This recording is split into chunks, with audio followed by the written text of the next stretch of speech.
Hello all. So today in this video session, we are going to look into the highlights of today's budget. So as we all know, on this February 1st, that is the convention followed by the government every year since 2015 onwards. On the 1st of February, the union government, the executive, presents a budget before the parliament. Right. This year, a certain unusual trend is to be seen. One is about the term union interim budget, right? We use the term interim budget. And a fact about this budget is that our Honorable Finance Minister has presented the budget for the 6th term, right? So this makes her one of the longest serving finance ministers to present the budget. So what is different in this year's budget is that usually for aspirants, a day prior to the budget, we have a very important document that we all discussed in the name of economic survey. This year being an election year, as is the pattern, the government has not released the economic survey, and the budget is also termed in the media as well as by the government as interim budget. So what is this interim budget? Before going into the highlights of this budget, let me explain these terms to you. Why there has been no economic survey this year? Because anyhow, we are going to have an economic survey post the elections, right? So this is a convention that we have been following. The interim budget. So what is an interim budget? Has there been a provision for interim budget in the Constitution of India? No. So you all know that the term budget itself is not found in the Constitution of India. Article 112 specifies that there shall be an annual financial statement. That is what is normally and commonly called as the budget. Right. So in this article also, there has been no specific mention of what an interim budget should be. Okay. It just speaks about annual financial statement. And the term interim does not mean, right? It could be a misnomer here that the term interim budget doesn't mean that the government is just going to present a budget for half of the year. It's not the case. Then why do we term this as an interim budget? Is because the government will be following or will be outlining. If you go and observe today's budget, it will be a budget for the full year, for the full financial year. But post the elections, the thing is, post elections, there will be a budget presented by the government, which can be a full budget, right? Which will be a full budget. Why do we call that as a full budget? And this is an interim budget, is because this interim budget, the proposals of the interim budget is likely to change. That is why we call this as an interim budget. And here in this case, we also have another thing that has been specifically mentioned by the finance minister in her speech, that she wants to present a vote on account before the parliament. What is this vote on account? Vote on account is provided in Article 114 that this particular, there is a provision, notwithstanding whatever has been provided in Article 112, the government or the parliament may give approval for the executive withdraw funds for a specified time duration.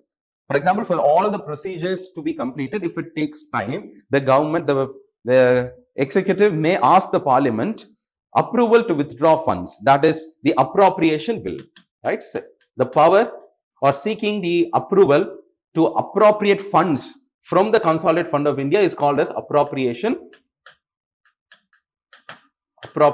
bill, which has to become an act, right? So before this appropriation bill is passed, we would ask for a vote on account. Okay, so vote on account means prior approval to just for the executive to spend money from the Consolidated Fund of India till the proceedings are pending. Therefore, this year we don't have an economic survey. The budget is called as the interim budget because it is likely to be changed after the election.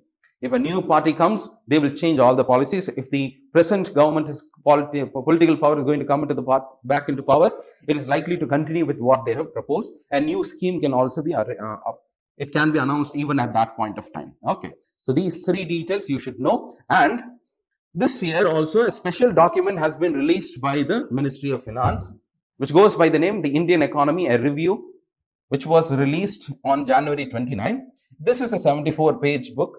So what it says, the contents of this book is about a review of the last 10 years of India. There are some interesting details in that, and hopefully we will also discuss that on another occasion. So let's go into the details of this budget. So before going into the budget, let's look into the annual financial statement. In this annual financial statement, as an aspirant, we need to be aware of some key fiscal indicators, key fiscal indicators. So what are they? Let us see. Some facts you should know. Right. For example, even the personality test, the panel may ask, what is this year's budget outlay? How much is the government going to spend? You should know the number at least. Okay. So let's look at this number. If you look at, let's say, some key details only we should look. So total receipts and total expenditure, let's see. What is the amount of expenditure that the government wants to spend this year is 47 lakh crores. Nearly 47 lakh crores. And here, you may find that on the capital account, the government is going to spend this number. This is a very interesting number, which goes 11111, which is nearly 11 lakh crores, right? 11 lakh crores, 11,000. It goes like that. Okay, 11,000, 1111. So this is a very interesting and also a number which is quite interesting to observe. Okay. Right, let's look at this terms. Fiscal deficit.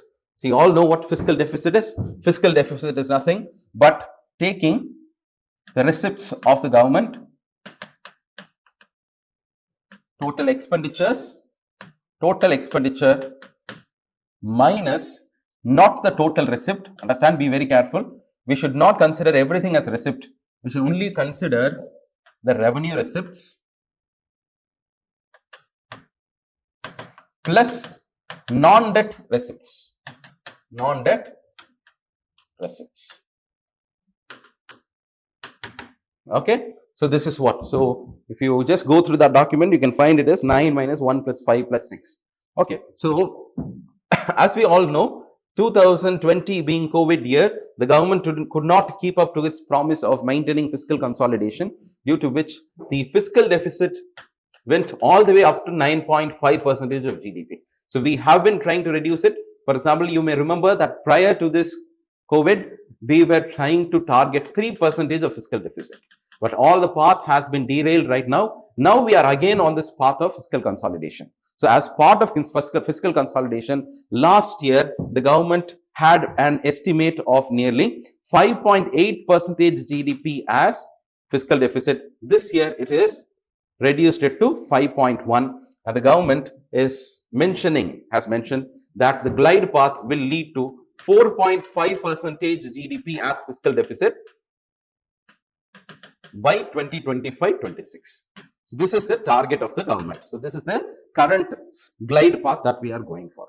So primary deficit, what is primary deficit? Primary deficit is nothing but the fiscal deficit minus the interest payments. So be sure of these fiscal indicators. You might have studied this in your economy, basic economy. Fine. So in terms of where the rupee comes from, last year only 15 paise came from corporation tax, 15 paise from income tax, more than 17 paise came from GST. This year, things have changed. So this is one departure from what has been the scenario since 2020 onwards. Prior to that, if you could look at the statistics of India, there was more coming from the direct taxes in comparison to the indirect tax. Now, in the COVID year and in the year following to that, we had this ratio change a little bit, where the indirect tax collections were higher in comparison to the direct collections. Now, this trend has improved a little bit. Now, we can see that the direct taxes, the corporation tax and the income tax as a percentage have exceeded this ratio of goods and services tax, union excise and customs. This is in fact a very good trend. But notwithstanding, you can find here that more than around 28 paise is being secured or being resourced from borrowings. As far as how much of the expenditure is happening this year, defense has seen an increased outlay, where nearly 8% of the budget goes towards defense. Okay. So if you look at the highest component of where the government is spending, it is in the form of interest payments. And second comes the state's share. The state's share in GST, the state share in other taxes, all of that is nearly constituting 20% of the transfers. Okay, fine.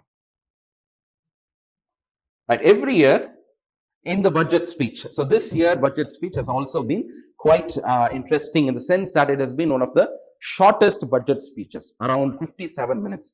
In contrast to more than 2 hours, 2.5 hour speech, this year it has only been a 57-minute speech, and therefore the details of this document, the budget has also been less. When you go through it, it is only a 24-page speech. Fine. So whenever the finance minister is making a speech, you should be observing the words which he says, because you can use them in your answers. So let's look at some catchphrases that the government has been using in its document. The first is Viksit Bharat at 2047. Since last year onwards, for example, 2020 onwards, we were using this term called as Atmanirbhar Bharat very often. Now, in the last few months, both the Prime Minister and the government officials have been using this term called as Viksit Bharat, which means developed Bharat by 2047, which means India wants to be a developed nation when it achieves 100 years of independence. Amrit Kaal means the time period that leads to 100 years. This is called as the Amrit Kaal. The 25 years that leads to this 100 years of journey is the Amrit Kaal. We have been using terms as a Kartavya Kaal also for that. Interestingly, in the finance minister's speech, she also mentioned that India is going to focus on 4 castes. The 4 castes are: 1, the Garib, the Mahilayan, women, the poor, the Yuva, the youths, and the Annadata, which are the farmers. Right? So it has also been using a very interesting term for GDP. Right? So GDP, as you know, it's an economic term which refers to gross domestic product, but the government has been using a term called as how India has transformed itself in terms of GDP in its governance, development, and performance. Right? Other terms also: Sabka Saath, Sabka Prayas. Sabka Prayas means inclusive and participative. It means inclusive plus participative. Right. When it comes to a sloganeering also, there has been a slogan which is not new for the first time in this budget, but it has been mentioned in the budget, and that is Jai Jawan, Jai Kisan. You all know that this is a famous phrase used by Lal Bahadur Shastri. Right? So Lal Bahadur Shastri, our former Prime Minister, used this term. Then Prime Minister Atal Bihari Vajpayee, he expanded this term to use Jai Jawan, Jai Kisan, and Jai Vigyan. Vigyan means science. Right? Hail our soldiers, hail our farmers, hail science. So this is the meaning of it. Now, Prime Minister Modi also has expanded this term to use Jai Anusandhan, which means research, innovation. Right? So Anusandhan. Okay, so these are the terms or the catchphrases used by the union budget. You may find it handy while writing your essays, while writing certain GS answers. You may very well use such terms.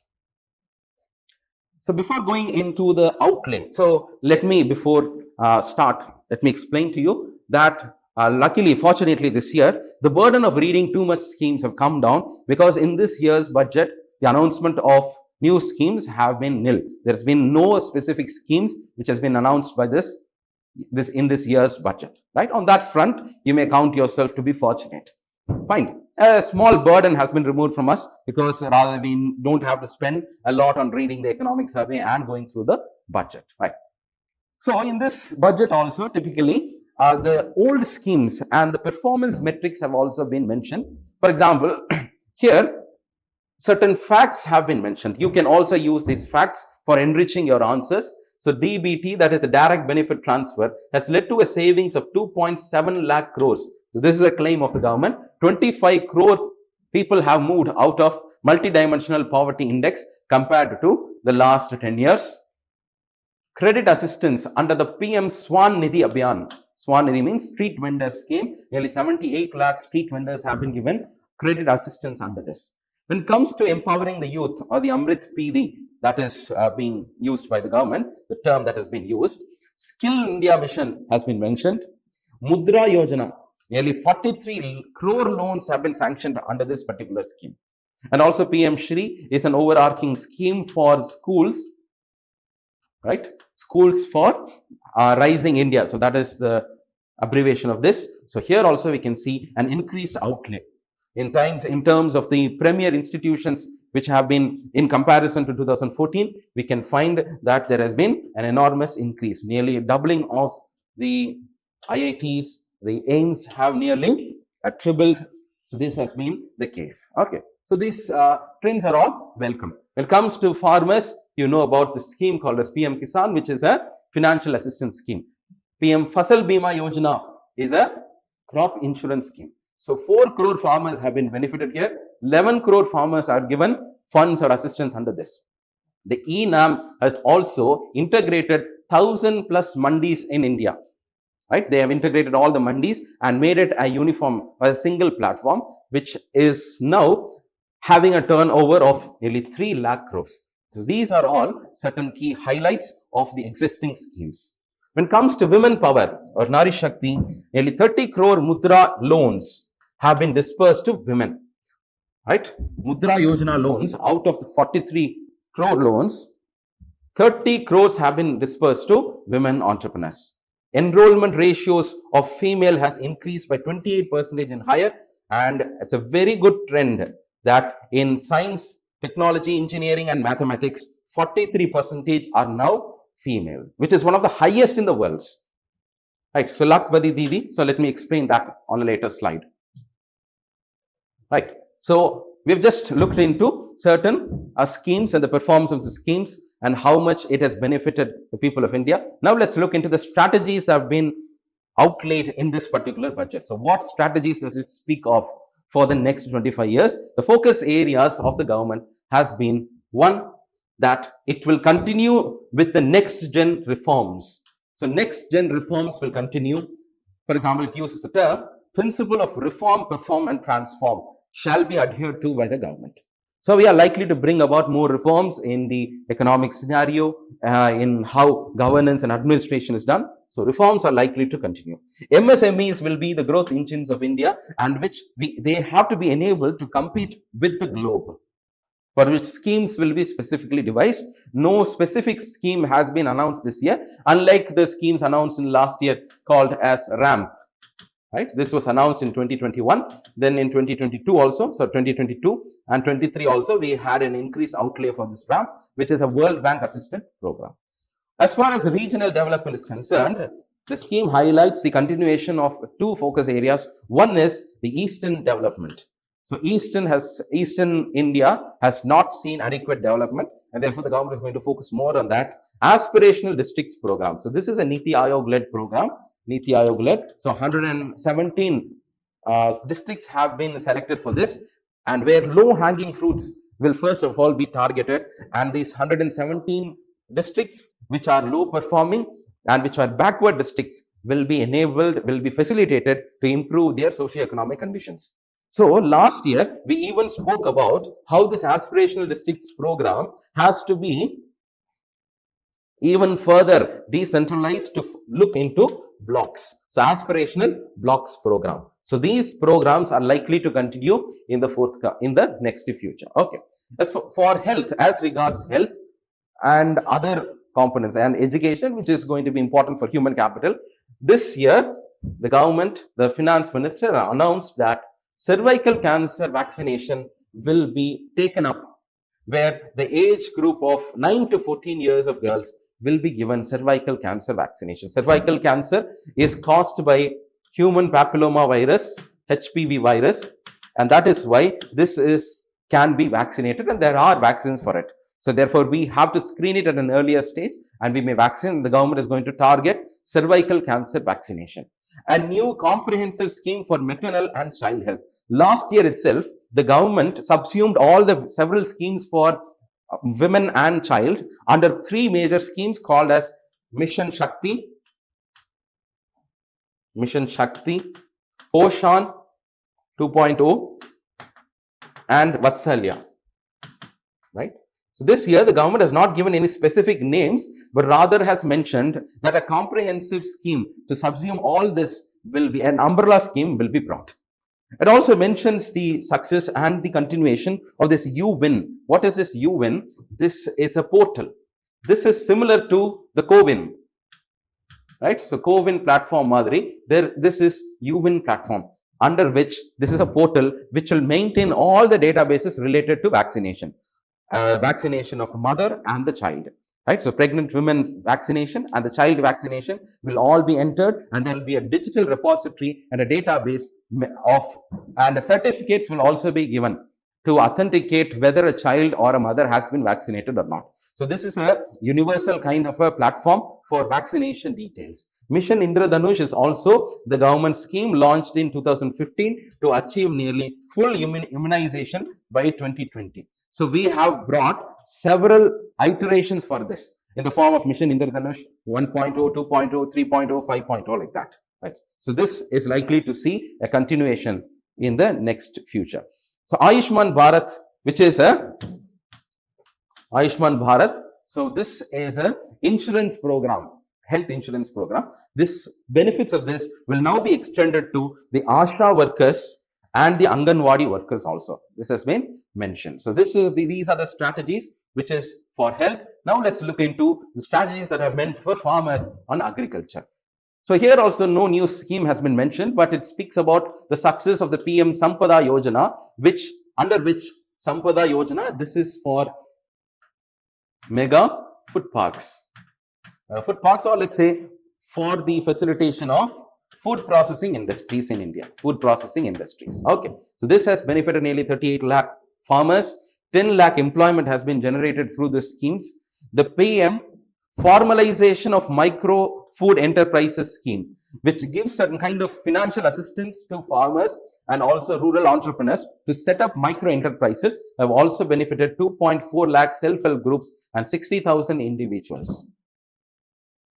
We had a success in the form of nano urea. Nano urea, which is, see, there are two things here. Urea is indiscriminately used, and for the production of urea, we are import dependent. In order to reduce that and to optimize the application of urea in soils, we have come up with nano urea in the last 2 years. The government is now giving focus to nano DAP, which is also a class of fertilizers. So nano urea is now slowly being used by the masses. Now the government is focusing on the mass production of nano DAP. Atmanirbhar oil seeds Abhiyan, self-reliance on oil seeds. So India is a land of paradox, as you know. Despite being one of the largest producers of oil seeds, we are also the largest importer of edible oil.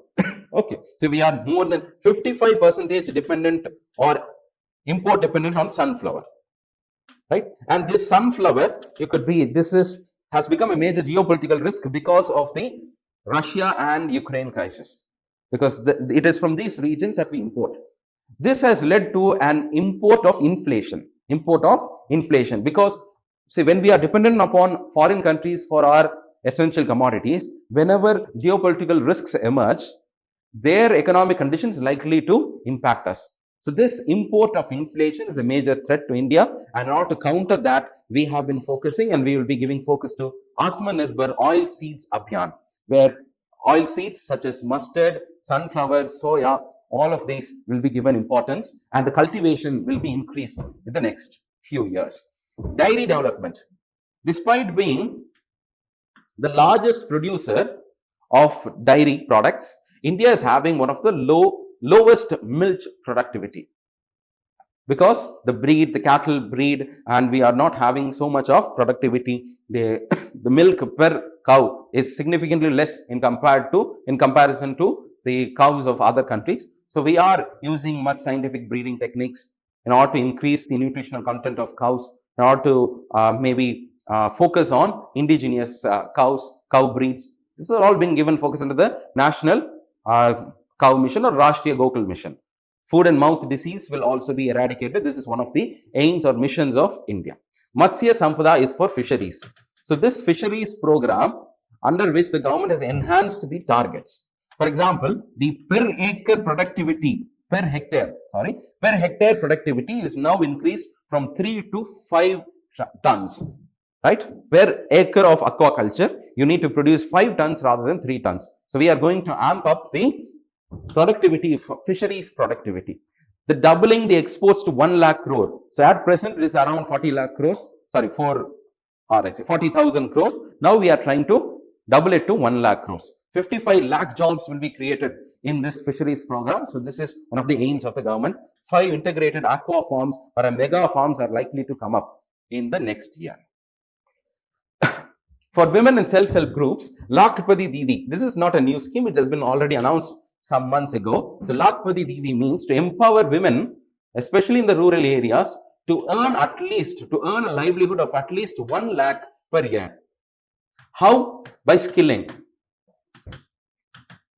Right? So to impart skilling. For example, the government has even focused on plumbing, right? Plumbing, LED manufacturing, right? Bioplastics manufacturing. So these are certain areas in which skilling will be provided for women and to empower them to aim at achieving at least 1 lakh per year. So 88, this is a very important fact that you can note down. 88 lakh self-help groups are there in India, registered in India. 9 crore women are participants in this. And therefore, this self-help group becomes a very important tool or an annex or interface of governance. So target will be enhanced. So under this Lakpati Didi, we were targeting at least 2 crore women, but this budget announced that we will now target 3 crore women by increasing the outlay for this program. As far as technology and innovation is concerned, the government has decided to come up with a new scheme for deep technology or integrated scheme. What is deep technology? AI, robotics, cyberspace, right? Cryptography, all of these are deep technologies. So deep technologies is to ensure that in defense and cyber security, we are having that kind of reliance, self-reliance. We are going to focus on this scheme. Okay, 1 lakh crore corpus. This is a very important, it's quite an interesting detail to observe. 1 lakh crore of a fund will be created. We don't know the details yet, but 1 lakh crore of a fund will be created, and this will be giving, and the fund will be created from states and from other sovereign funds. I don't know, maybe through that model. And after this fund is created, this fund will be utilized to directly finance or refinance research in sunrise areas. Sunrise area means new areas, for example, renewable energy, right? Energy storage, fuel cells, artificial intelligence. So this is going to be private driven. So there is a huge leverage that we can have in this new emerging technologies and advanced technologies, for which the private sector is facing one difficulty in the form of having enough credit. So to overcome this challenge, the government has come out with this 1 lakh crore corpus, which it is going to manage through some form. The details we will expect later. Right? On the 22nd of January, after the consecration of the Ayodhya temple, Prime Minister Modi announced that there will be a Suryodaya mission, which is the PM Suryodaya mission, which is a rooftop solarization. So this budget focuses on that. This is a new scheme. There has not been a new name for that. Preferably, it will be the Suryodaya Yojana.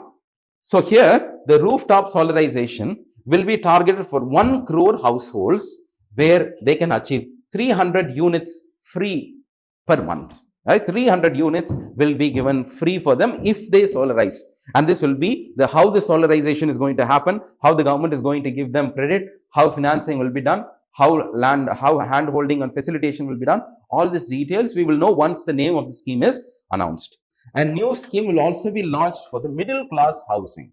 Right? Usually, housing is aimed at the poor in urban areas and rural areas. Now, the middle class housing, for example, there is always an Awas Yojana, but right now, because of the rising urbanization of India, the government is going to focus on middle class housing, because still people are living in squalid conditions and conditions which are quite miserable to live in. Infrastructure. What is the government trying to do with regards to infrastructure? So as we have seen, the capex, that the capital expenditure, this is a very good trend that the government has to be lauded for. That is, this year's budget is 11 lakh crores, right? Out of 47 lakh crore, the government is going to spend 11 lakh crore is going to be spent for infrastructure purposes. And there is even a term called as effective capital expenditure.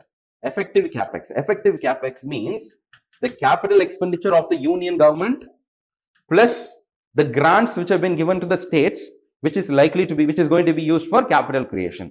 So these two together has come out to be nearly 14 lakh crores. Right? So 11% increase in capex. This is a good number. Right? So capital expenditure is always having a potential of giving or yielding a higher multiplier effect in this economy, nearly 4 times 3x to 4x multiplier. And that is why the government has to focus or shift more towards this capital expenditure. Earlier in 2015, prior to 2015, only around 1.5% of GDP was capex. Now we have increased it to 3.4%.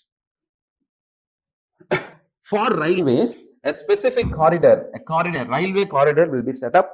So the details have been that energy, mineral and cement, right? For cement corridor, energy corridor, like that there will be railway corridors set up, corridors for high density traffic and port connectivity, right? So these are the three areas of focus where railway corridors will be specifically built. 40,000 bogies. Right now we have all the train bogies which are either built on the LHP or the previous model. The government has decided that based on the Vande Bharat, the government is going to transform the bogies that are right now. 40,000 bogies will be converted into Vande Bharat trains. The government will continue to give focus and emphasis on the metro systems and the Namo Bharat. The Namo Bharat is a semi-high-speed rail system. Semi-high-speed rail system which has been launched in the Delhi Meerut, region, and we have named it Namo Bharat. So these are all schemes which have been already announced. Kindly go and look into the details of the scheme if you are not aware of this. When it comes to airways, under the Udan Desh Ka Nagrik Rail Connectivity Scheme, the Regional Airways Connectivity Scheme, 149 airports have been developed in India, which is nearly double of that. In the year 2014, when this scheme was announced, to that, 16, to compared to what it was. So prior to 2016, it was around 75. Now it is around 149 airports in India. 570 new routes have been operationalized since the announcement of this particular scheme. So the government is now focusing on tier 3 and tier 2 plus tier 3 cities, right? And there is a private buoyancy because of increased air traffic also. Green economy. For green economy, we do know that India is trying to have a net zero by 2070. And India has also announced its INDC, its Amrit strategy, and India has been a global leader when it comes to the announcement of climate initiatives. So towards this regard, a viability gap funding will be announced. What is the viability gap funding? VGF, viability gap. Viability gap means, for example, the government announces a scheme under which a private holder has come and has expressed willingness to do that. But after executing that project, there is a case of a loss. The viability is not there. The commercial viability is absent in that project. Let's say I'm spending 1 crore and what I'm getting in return is just 50 lakhs. Then therefore, when there is no commercial viability, other private stakeholders will not come and participate in the development of that particular sector. And that is why, to improve this scenario, the government announces viability gap funding. The gap which is not viable, for example, 50 crore is my gap. That gap will be funded by the government. This is called as viability gap funding, or let's say this is a kind of a guarantee by the government to say that a private entity can take a risk and invest in infrastructure projects. So for offshore wind farms, for windmills and wind farms, up to 1 gigawatt of energy, the government will be announcing a viability gap fund. Coal gasification and liquefaction. Coal gasification is the process of producing syngas. Right? Syngas can be used for fertilizers, it can be used as fuel and for other purposes as well. So, coal gasification, as the name says, transforming coal into a gaseous form, coal into a liquid form. That is called as coal liquefaction. Each of this will have specific purposes for it. The storage right now is hardly around 10-15 metric tons. We are going to ramp up the storage capacity and this gasification systems in India to 100 metric tons capacity by 2030.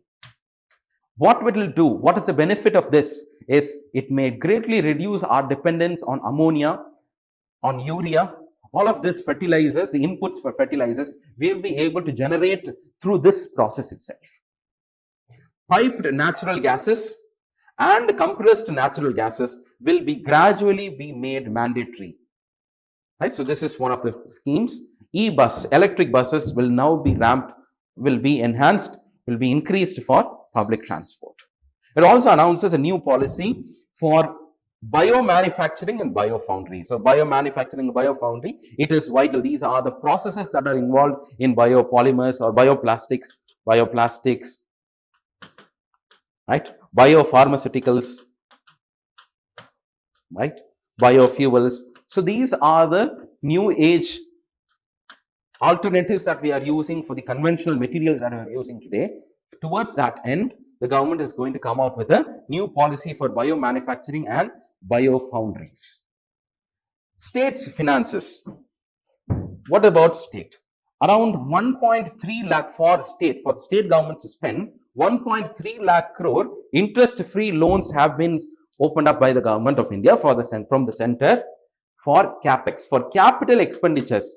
If the let's say government of Tamil Nadu wants some 10,000 crore extra for capital expenditure for investment in infrastructures, then it can avail this loan facility from the government of India, which is completely interest free for 50 years. Right? So how much will it be? How much will be given? 1.3 lakh crores of this fund can be utilized by the state governments. Another fund, 75,000 crore fund, will be now given as 50 year of interest-free loans for milestone linkage reforms. For example, let me give you one reform. That one, your discoms, distribution companies, that is electricity distribution companies, if the state has brought certain policies to minimize the loss of discoms, then they will be given. For example, if the state has fully migrated to a one nation, one ration, then these are the milestone linked reforms. Because of initiating these reforms, you can take, or for the sake of initiating these reforms, you can take another loan, which is interest free. So the state's finances are also going to be augmented because they need not float interest bearing bonds, and they can anyhow approach the central government's fund and take some money out of it for specific purposes. So state's finances have been strengthened similar to what was in the last year. Now coming to the taxation principles and policies, there is nothing new that has been announced here. But when it comes to GST, it highlights that since the implementation of GST, the gross collections has now improved to nearly double, from 0.8 lakh crores to 1.6 lakh crore monthly collections. When it comes to the share to the states, this is worth mentioning. Kindly note down this number, because this is a number with which you can justify the implementation of GST. So post the GST, tax buoyancy has improved. What is tax buoyancy? Tax buoyancy is nothing but tax collections, increase in tax collections over increase in GDP. So GDP increases by 10%, tax also increases by 10%, then it is fine. It means that there is a tax buoyancy of 1. Tax collections have increased by 20. When GDP has increased by 10, then there is a tax buoyancy of 2. So similarly, earlier, right, in last year's economic survey, it was mentioned that before GST, only 0.97 was the state's tax buoyancy, which has now improved to 1.22. Direct taxes. When it comes to direct taxes have trebled, and those who file direct taxes have increased by 2.4 times compared to 2014. So this is the number. The income tax structure, the corporate tax structure has not undergone any changes this year. So we are likely to announce we are going to see any new changes only post the elections. Okay. However, there has been mention of how certain disputes, tax disputes, certain unresolved tax notices by the tax department to certain taxpayers, which have been unresolved in 1960s, will now be withdrawn by the government. The government is going to pardon off all the tax demands, outstanding tax liabilities. So 25,000 crore of amount will now be pardoned. The government is no longer going to pursue such cases.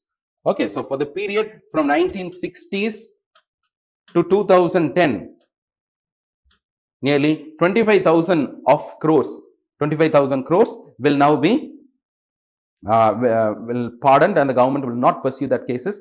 And post that period till 2014, 28,000 rupees will be given as benefit. Okay, so tax benefits that is going to expire on this year will be extended to. So for whom is this tax benefits? For example, startup funds, now startup companies establishing in India will be given certain tax exemptions. Units that are establishing in the GIFT International Financial Services Center will be given a tax holiday of 10 years in a period of 15 years. So these are some tax concessions. Sovereign funds, any company, for example, Dubai coming into India and giving their money into a sovereign fund, they will be exempted from taxes. These are all some tax exemptions mentioned in the previous few budgets. They will only be given till a period, till 31/3/2024. For the continuation to happen, the government has decided that we are going to extend this benefits for another 1 year. And therefore, any unit that is establishing in the IFSC this year will also be given this benefit of tax concessions. Okay, so these are the main highlights of union budget. As regards the India economy review, right, we shall meet on another video, and there I'll explain some important trends.